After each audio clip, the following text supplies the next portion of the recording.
acuerdan que hoy, a la mañana, cuando abrimos la charla de hoy, empezamos recordando el cumpleaños 90 de Marilena Walsh, que fue el 10 de enero?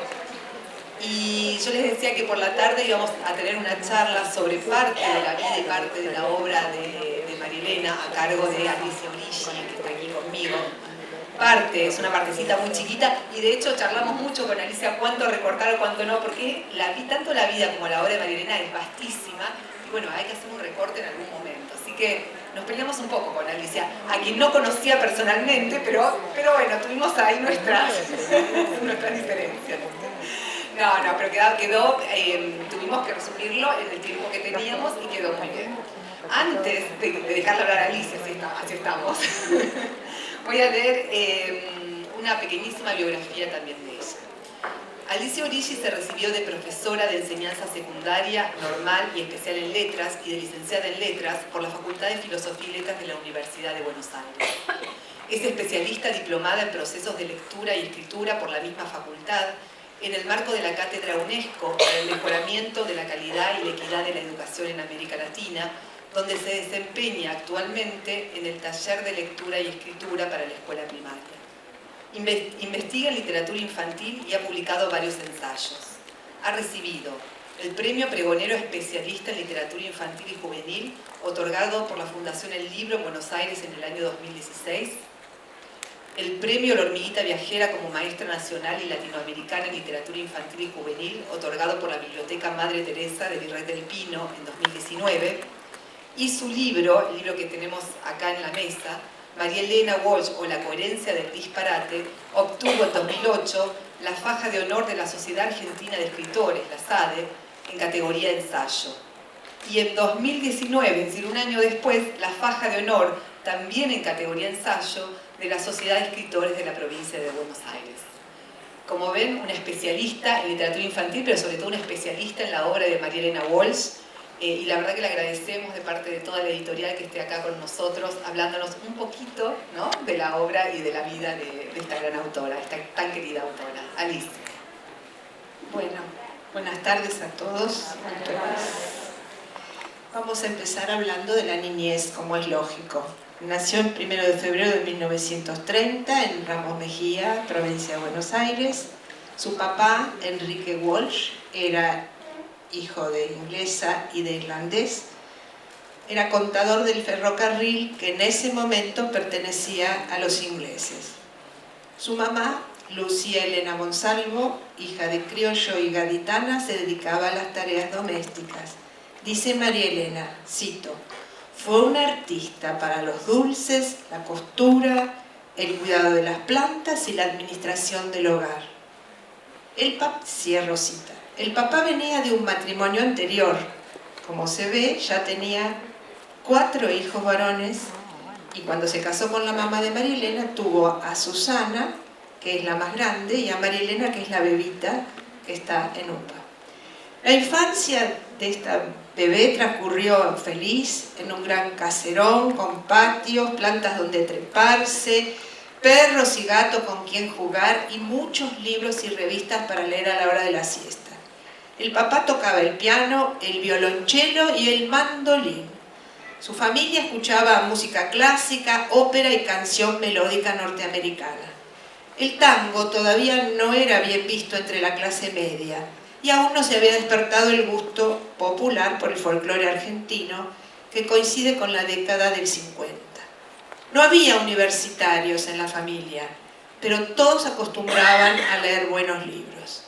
Estudió en la Escuela Nacional de Bellas Artes, desde donde egresó a los 18 años, pero durante su carrera se sintió atraída por las letras.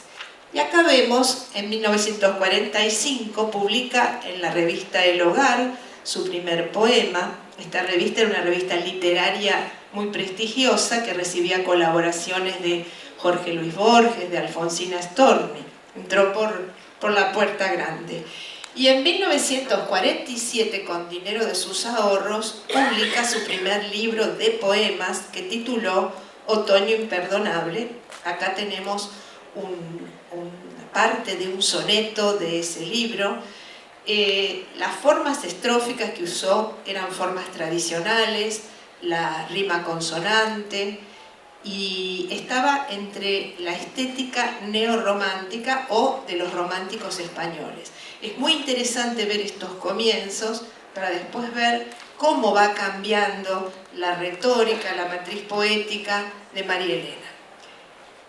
Este libro llama la atención por la profundidad de una joven de 15 años, porque tenía esa edad cuando lo escribió, y que fue alabado, fue elogiado por dos poetas que posteriormente obtuvieron el Premio Nobel de Literatura, que fueron el chileno Pablo Neruda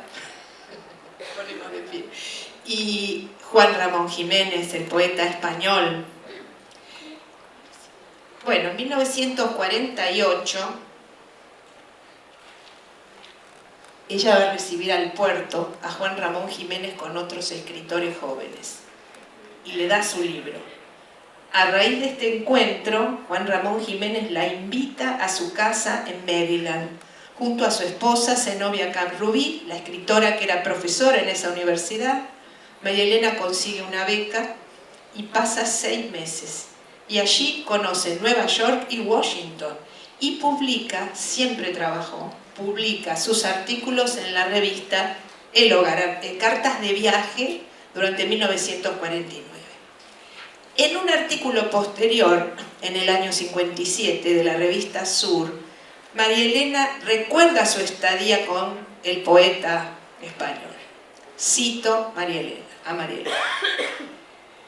Con generosa intención, con protectora conciencia, Juan Ramón me destruía. Y no tenía derecho a equivocarse, porque él era Juan Ramón, y yo, nadie. Juan Ramón puso toda su humanidad en su obra, y toda su inhumanidad en su vida de relación. Cierro la cita. Y fíjense cómo esto le impactó tanto a la poeta, a la joven que era María Elena, que muchos años después, en su libro hecho a mano, de 1965, recuerda esta experiencia, que es, yo cito una parte de Postal detenida, que es un hermoso poema que dice: voy a contarte todo, espera que recuerde. Había nieve y Juan Ramón callaba. Había Juan Ramón, callaba nieve. Yo no podía más de adolescente. Otro giro en la carrera de María Elena. A la izquierda tenemos cómo sigue su vida literaria, con otra plaqueta en el 48, Apenas viaje, y la culminación de la estética neorromántica con Baladas con Ángel, un libro de poemas que escribió a medias con el poeta Ángel Bonomini. Se decía que eran pareja.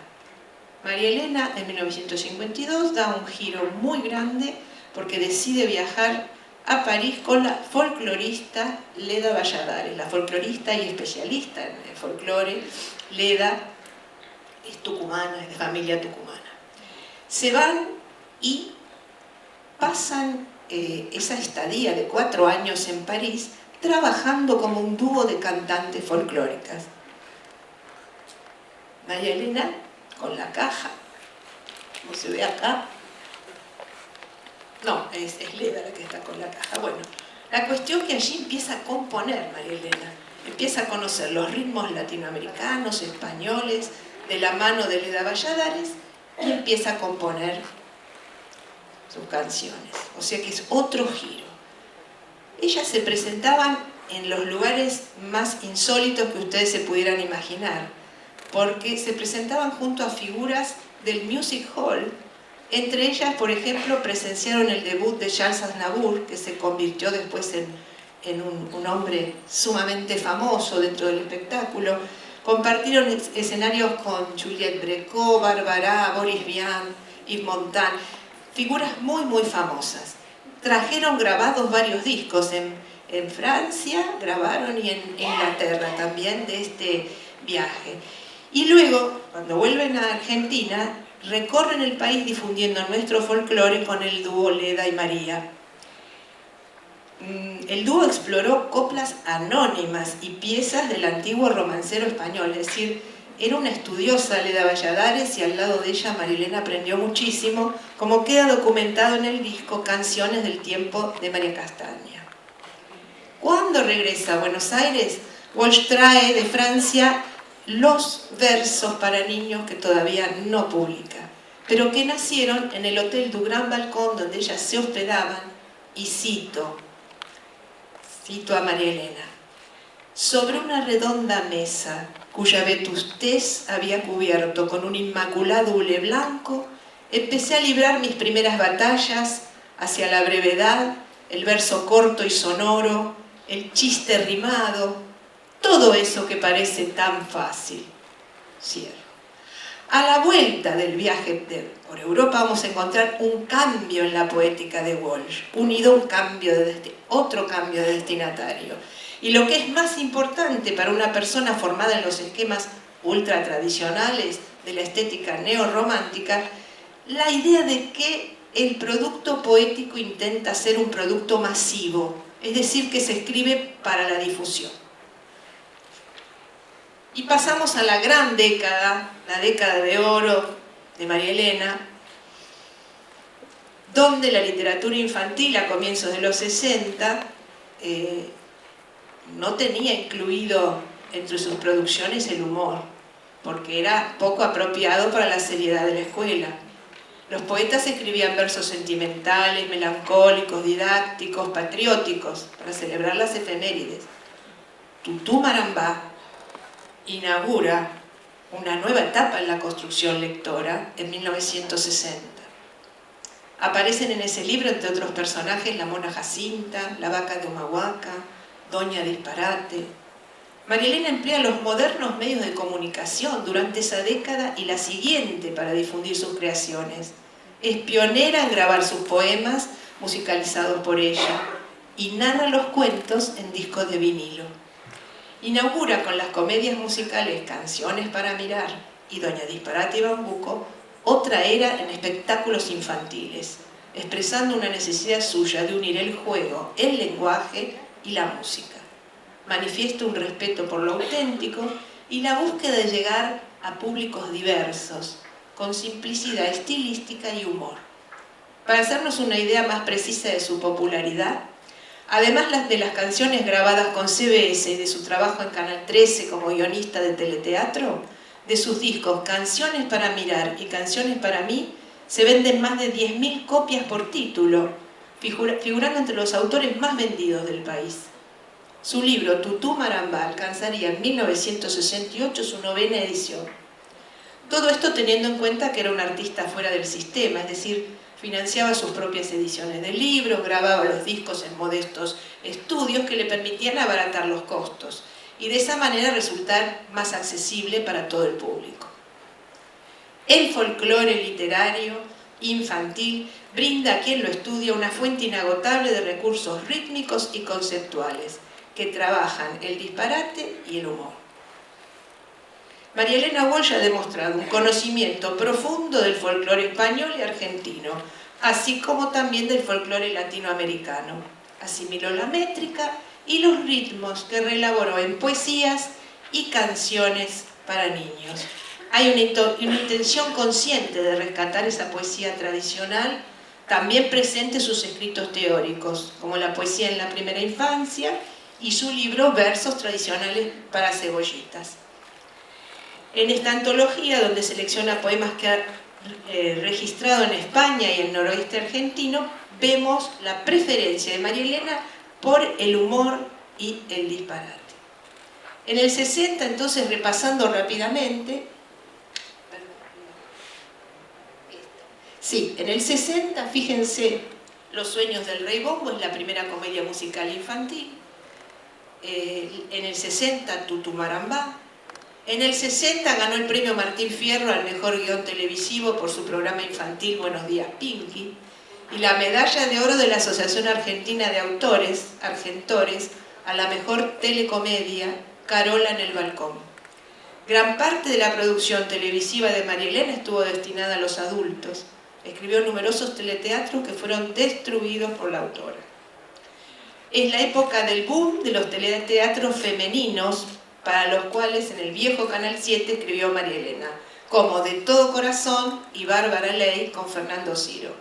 María Elena escribía el ciclo Buenos días Pinky, donde Pinky era protagonista, y debutaron en televisión Susana Rinaldi y Osvaldo Pacheco. En el 62, Canciones para mirar se estrenó en el Festival Infantil de Necochea, y en mayo del 62 hizo su debut en la Sala Casa Cuberta del Teatro General San Martín. Resultó revolucionario para la época. Tuvo un éxito de público y de crítica tan importante que se ha venido representando hasta el momento en Argentina y en otros países. Victoria Ocampo dijo de este espectáculo: esas canciones tienen un solo defecto, son tan pegadizas que no me las puedo sacar de la boca. En el 63 se estrenó Doña Disparate y Bambuco, también para chicos, en el Teatro San Martín, con dirección de María Herminia Avellaneda. Manuelita la Tortuga, que se ha convertido en un clásico de la música popular infantil en Argentina, se estrenó en Doña Disparate. Y dijo acerca de este espectáculo Victoria Ocampo: estas canciones no son ni viejas ni nuevas, son del color del tiempo. En el 65 fue elegida una de las 10 jóvenes sobresalientes de Argentina, y en este año, con el subsidio del Fondo Nacional de las Artes, publica Hecho a Mano, su libro de poemas para adultos, con una estética muy diferente a la estética neorromántica, un libro donde hay, ¿se acuerdan del poema de Juan Ramón? Un estilo coloquial, completamente diferente a sus comienzos poéticos. Y Zoo Loco, que es una serie de poemas para chicos. En el 66 aparecieron Dylan Kifke, Versos para cebollitas, Cuentopos de Gulubú. En el 67 los versos folclóricos para cebollitas, los versos tradicionales que comentábamos antes. En el 67 escribe un libro de lectura para segundo grado que se llamó Aire Libre, y graba en CBS El País de No Me Acuerdo y Cuentopos. Cuentopos tiene el primer premio en el Festival del Disco Internacional y obtuvo el Martín Fierro al mejor programa infantil por Juguemos en el Mundo. Bueno, acá entra mi teoría. Yo estudié especialmente la poética de María Elena y algunos de sus libros, donde lo que destaco es el centro generador de esta poética del humor, que es de origen inglés y a su vez también tiene origen en nuestro folclore español. Yo traduzco disparate equivalente a nonsense. Nonsense es un género que cultivaron los ingleses, específicamente Lewis Carroll, que es el papá de Alicia del País de las Maravillas, desde 1865. Junto con Edward Lear son los dos escritores victorianos que María Elena estudia y, vamos a decir entre comillas, traduce para los argentinos. Porque los limericks, por ejemplo, que ella recrea esa estrofa para el público argentino, tienen su origen en los limericks que escribía Edward Lear, un gran poeta para niños. Entonces, mi teoría es que en todo lo que menciono aquí, el centro generador es el disparate. Y entonces, el disparate o nonsense. Voy a tratar de explicar un poquito qué significa esto.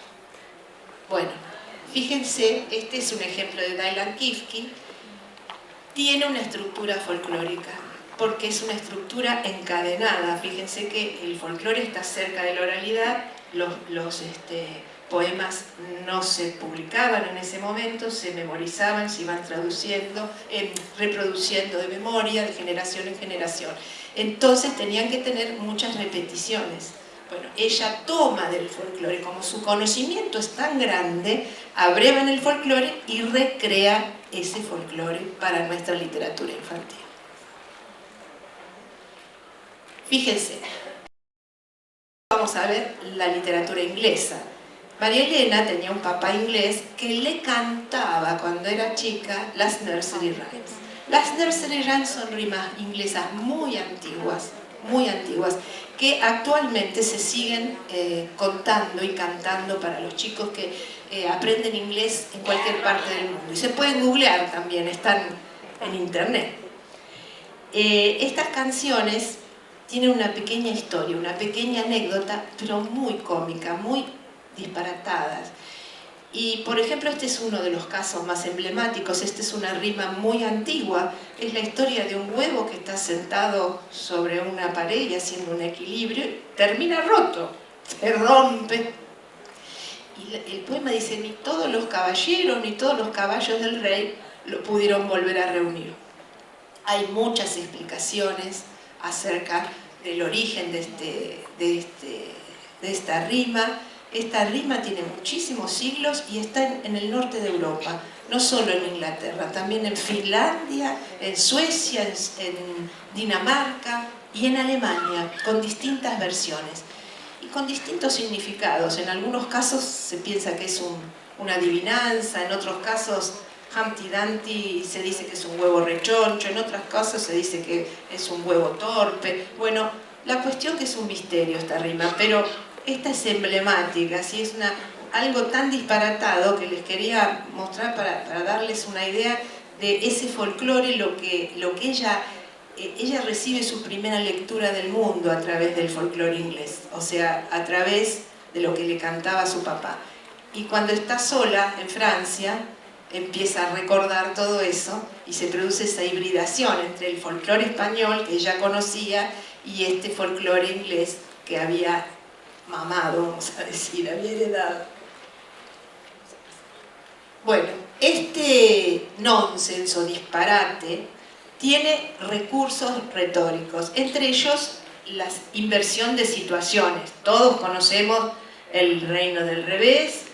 En el mundo del nonsense se asocian los sonidos, las rimas, hay juegos de homonimia, de males entendidos, confusión en el sentido figurado y el literal de las palabras.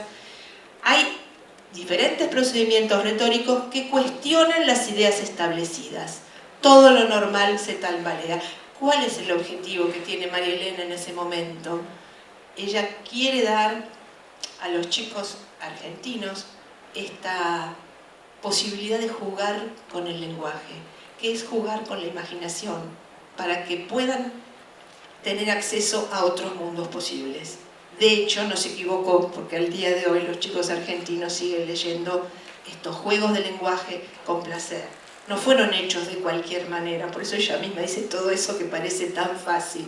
Realmente es un trabajo artesanal, un trabajo de artista, que hace que impactó muchísimo en la escuela argentina en el momento de su arribo, vamos a decir. Fue entrando de contrabando, o sea, lo llevaban los papás, lo llevaban los chicos, las maestras empezaban a leer esos poemas tan divertidos. Y bueno, fue toda una revolución muy lenta, porque en su momento también recibió muchas críticas. Bueno, este poema del Reino del Revés está basado en uno español que dice así. En el romancero hay un poema que dice: en la villa de Beodés todo es al revés, los zapatos en las manos y los guantes en los pies. En la villa de Beodés todo es al revés, el ratón corre al gato y el ladrón condena al juez. Por ejemplo, dentro de este disparate o nonsense hay enumeraciones que no interesa qué objetos estén en una lista, qué objetos se enumeran. El hecho de ponerlos juntos ya parece que les otorga una coherencia lógica. ¿Ven? Como vemos acá, una locura. A ver, vamos a pasar a la otra. Los números forman parte del nonsense como palabras, pierden su valor numérico que le otorga la matemática. No tienen nada que ver con la matemática. 1000 y 1000 son 6. Como acá, son los miércoles y 15 menos 10 centavos me llevo una. Es sorprendente. Hay otro ejemplo de Lankivsky que dice: primero había que contar 17 árboles, pasar un arroyito y medio, dar la media vuelta, contar hasta 4, dar 15 pasos de vals para la derecha, luego 14 de tango para la izquierda y allí estaba la casa. Entonces hay un juego con la matemática, un juego con la lógica. Esto es es una herencia de Lewis Carroll. Hay creaciones, neologismos, creaciones de palabras muy interesantes, como ella dice, yo les aconsejo que nunca tengan un bicho tan grande, dice Dylan Kifke, que se contenten con un gato miau, un perronín, un canariopo. Cortázar y Cabrera Infante son creadores también. En Cuentopo se cuenta la historia del gato pato, Murrungato va a pasear en el coche zapato, La Plapla es una nueva letra del abecedario que juega la rayuela con los renglones de la página del cuaderno de Felipito, Tacatún. Es una letra transgresora, que patina por la página del cuaderno, provoca la ruptura del orden establecido, causa revuelo entre los chicos e inquieta a la maestra, que la esconde en una cajita para que nadie se entere. La Plapla es metáfora del juego infantil ausente de las aulas, y a quien Marilena hace entrar de contrabando y a contramano en la época que aparecen los cuentopos. En El país de no me acuerdo, recordemos, doy 2 pasitos y me pierdo. Este poema, esta canción, fue el leitmotiv de la película La historia oficial de Luis Puenzo, que en 1985 ganó el Oscar. Es decir, en su momento no fueron leídos los poemas por lo que ella estaba aludiendo, por el significado, pero a medida que pasaban las generaciones se iban haciendo relecturas de la obra de María Elena. Bueno, la gitanjáfora, definida por el poeta español Alfonso Reyes, es un poema que no se dirige a la razón, sino a la sensación, a la fantasía. Las palabras no buscan un fin útil, juegan, es un lenguaje que se reduce al ritmo, a la sonoridad. La gitanjáfora es de carácter popular. Recordemos los juegos infantiles. Las rimas que acompañan los juegos infantiles son los versos más antiguos que se conocen. Yo jugaba, perdón, recuerden cuando se jugaba para ver quién salía a la escondida. Apetense, Ben, Tucumán, Lenchilla, Mamasuti, Burbucache. Es un lenguaje secreto, es un lenguaje del juego, es un lenguaje folclórico. Antes se jugaba así. Bueno, pasamos. Las onomatopeyas y las aliteraciones son las que juegan también, son gitanjáforas a la vez, porque juegan con el idioma, ¿no es cierto? La vaca del cuento La luna y la vaca, que no está acá, hablaba solo con la U.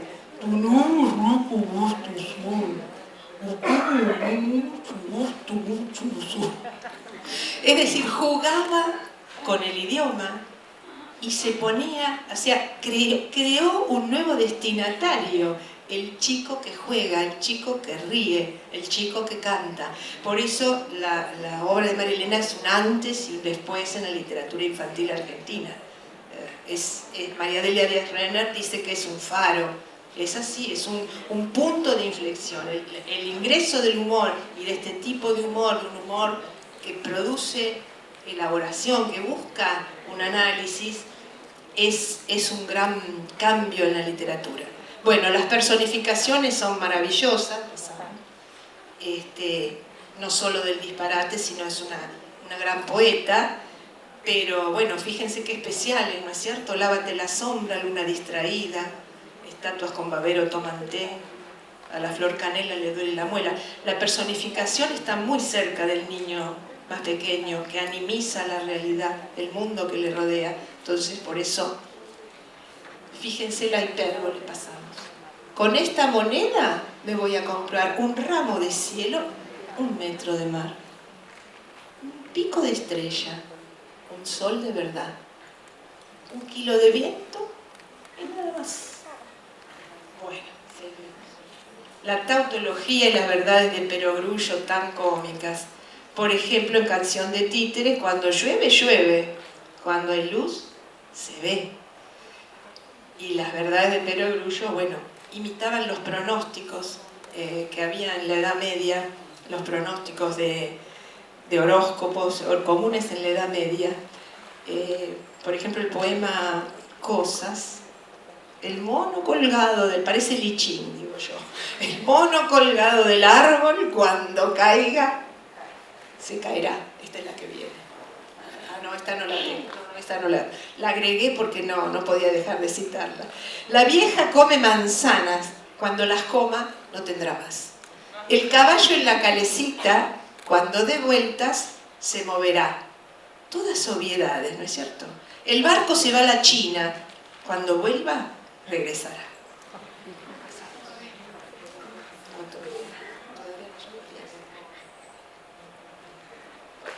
Bueno, esta década es otra vuelta de tuerca de la vida de María Elena porque se transforma en juglaresa y decide cantar recitales a la manera que ella había aprendido en Europa. Era un recital donde se intercalaban canciones con poemas y tuvo muchísimo éxito. Lo hizo en el Teatro Regina de Buenos Aires y ella pensaba hacer 3 o 4 funciones y realizó 66 funciones. En el año 69 es elegida la Mujer del Año por el Instituto Argentino de Opinión Pública. La gente la adoraba. En el 69, fíjense, escribe Juguemos en el Mundo, no escribe, graba Juguemos en el Mundo y los cuentopos para el recreo. Bueno, en el 71 la película Juguemos en el Mundo, con la dirección de Avellaneda. En el 72, Como la cigarra. Esta canción se reveló emblemática porque fue también durando a través de las generaciones y fue resignificándose su sentido, llegando hasta el momento de la democracia, que fue cantada y coreada por muchísima gente. Entonces, estas canciones para adultos que ella cantaba en sus recitales tuvieron también en su momento muchísima popularidad y muchísima difusión. Bueno, en la década del 70 hace un unipersonal en el Teatro Maipo. En el 74 sigue componiendo, fíjense, pero a su vez también escribe para chicos, y están Angelito, La Sirena del Capitán, Diablo Inglés, País de la Geometría. Vuelve a hacer un unipersonal después de haber pasado 7 años sin hacer espectáculos de recital, y este se llama El Buen Modo, donde se inclina por la canción más romántica, como Vidalita Porteña, Orquesta de Señoritas. Bueno, en el 76 sigue componiendo y escribe para los adultos de puño y letra sus poemas, y El Cancionero contra el mal de ojo, y para niños Chaucha y Palito. Y en esta década sus artículos periodísticos publicados en el diario Clarín, por ejemplo, como Desventuras en el País Jardín de Infantes, que se publicó en 1979, donde ella atacaba la falta de libertad de expresión, le valió la censura del gobierno. Cuenta María Elena, y cito: a las 24 horas de haber publicado ese artículo, María Herminia Avellaneda me llamó para avisarme que me habían prohibido en el canal estatal y por ende en todo el país. Cierro. Este es un artículo donde denuncia el tema de la censura como mecanismo paralizante y compara a todos los habitantes del país con niños, ya que ninguno puede ejercer sus derechos libremente. Y entonces en el 78 dice: no voy a cantar más, y se despide con un espectáculo, un recital, Chau Ejecutivo. En ese intervalo, entre el 78 y el 81, sufre un cáncer de fémur y tiene varias veces que ser operada y bueno, sufrió muchísimo. Y a la vuelta de su enfermedad, publica A la Madre, que es una antología de poemas para celebrar a las madres, y en el 82, yo fui testigo, hoy como ayer se le hizo un espectáculo homenaje donde Susana Rinaldi cantaba las canciones de Walsh en el Teatro Dion. Y en el 82 también son los poemas, que publica todos los poemas que había escrito hasta el momento. Desde el 84 en adelante forma parte de la Comisión de Cultura de la Sociedad de Autores y Compositores, donde tuve el honor de entrevistarla en los 96, junto a mi amiga Mónica Maré, que no está acá, ¿no es cierto? No, Mónica no está. Nos fuimos las dos del seminario de Lidia Blanco a hablar con el monstruo sagrado que era la Walsh. Bueno, fue muy gentil y nos prestó sus primeros libros para que pudiéramos estudiar la obra y todos los cambios que se fueron dando en su poética. Realmente es asombrosa la versatilidad de esta mujer. Muy bien. En el 85, Raúl Alfonsín, que era presidente, la nombra para el integrante del Consejo de Consolidación de la Democracia. Pero ella estuvo poco tiempo, porque dice, no me gusta tener un título y no cumplir ninguna función, así que se retiró prontamente. Y también fue ciudadana ilustre, fue nombrada ciudadana ilustre. Esta es una artista que ha recibido en vida la mayoría de los premios que cualquier persona pudiera desear y más. Voy a hacer rapidito, porque ya me queda poco tiempo. Por ejemplo, es candidata al premio Andersen, presentada por Alija, la sección nacional del IBI, International Board on Books for Young People, un colectivo internacional dedicado a fomentar la lectura entre los niños y jóvenes, que premia al mejor autor mundial de literatura infantil, con sede en Suiza. Muy bien, recibe el pregonero de honor de Ediciones Coligüe, recibe el premio Konex de Platino en 1994 a la categoría Letras, y entregado por el presidente Carlos Menem en el Teatro Colón.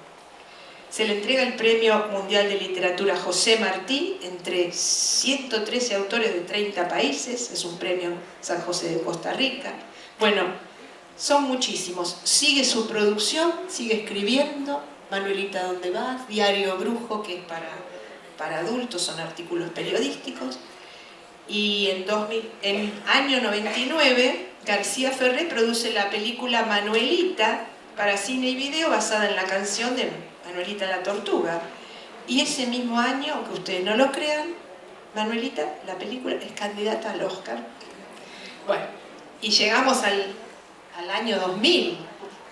El Día del Maestro, el 11 de septiembre de 2000, en el Teatro Gran Rex, se inaugura el lanzamiento de la colección Alfa Walsh, de la editorial Alfaguara, infantil y juvenil, que tiene todos sus textos. En el 2000 recibe el Gran Premio de Honor de la Sociedad de Escritores, Argentina de Escritores. 2002 publica Piojos Palas, su última novela para chicos. 2008, su última novela para adultos, Fantasmas en el Parque. Y 3 años después, el 10 de enero de 2011, fallece en Buenos Aires a los 80 años. Deja como heredera de su producción intelectual a la fotógrafa Sara Facio, con quien compartió su vida, y que ha creado la Fundación Marilena Walsh para difundir la obra de Elena y alentar a los artistas jóvenes. La obra de esta gran artista ha sido traducida al inglés, francés, al hebreo, al italiano, al sueco, al finés, al guaraní, al danés, etcétera, etcétera. Sus canciones son grabadas, reeditadas e incluidas en repertorios de grandes intérpretes internacionales. Ya con esto cierro, considero la totalidad de la obra de Marilena Walsh como un texto que se mantiene vigente a través de generaciones en la cultura argentina, generando nuevos sentidos por medio de sus relecturas permanentes.